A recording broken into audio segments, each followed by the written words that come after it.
आर्यवर्धन करेगा अनु पर केस? तुमसे तुम तक के आने वाले एपिसोड में एक बड़ा भावनात्मक विस्फोट देखने को मिल सकता है। कहानी की शुरुआत तब होती है जब अनु आर्यवर्धन के सामने खड़ी होकर पहली बार इतनी हिम्मत जुटाती है कि वह उससे दिल की बात सीधे पूछ सके। अनु धीमी लेकिन दृढ़ आवाज में कहती है, सर, आज आप मेरी बात नहीं टाल पाएंगे। मैं आपके दिल की सच्चाई जानना चाहती हूँ। आर्यवर्धन हल्की मुस्कान के साथ उसे देखता है और शांत स्वर में कहता है, अनु, यह बचपना क्यों?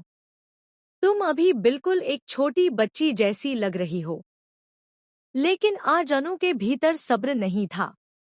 वह आगे बढ़कर कहती है, अगर आप मेरी बात को फिर टालेंगे तो मुझे लगेगा कि मीरा मैडम के लिए भी आपके दिल में कुछ है। और फिर मैं समझूंगी कि आप मुझे धोखा दे रहे हैं। यह सुनकर पहली बार आर्यवर्धन के चेहरे से मुस्कान गायब हो जाती है।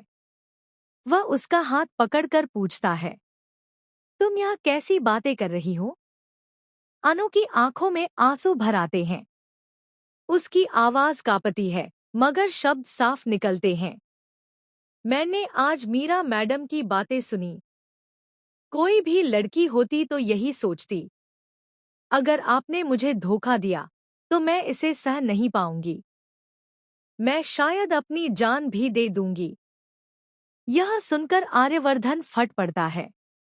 अनु, दोबारा कभी ऐसे शब्द मत बोलना। वातावरण भारी हो जाता है। कुछ पल तक खामोशी दोनों के बीच दीवार बनकर खड़ी रहती है। फिर अचानक आर्यवर्धन अनु को अपनी ओर खींचकर उसके होठों पर किस कर देता है।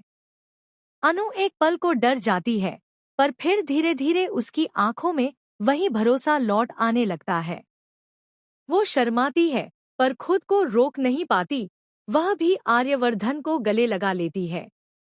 दोनों एक दूसरे में खो जाते हैं, जैसे पूरा संसार थम गया हो। थोड़ी देर बाद आर्यवर्धन धीमे स्वर में, पर बेहद गहराई से कहता है, मैं सब हार सकता हूँ, पर तुम्हें कभी नहीं। मेरी जिंदगी में सिर्फ तुम हो। अगर तुम खुद भी मुझसे दूर जाना चाहो, तो भी मैं तुम्हें नहीं जाने दूंगा। यह मेरा वादा है।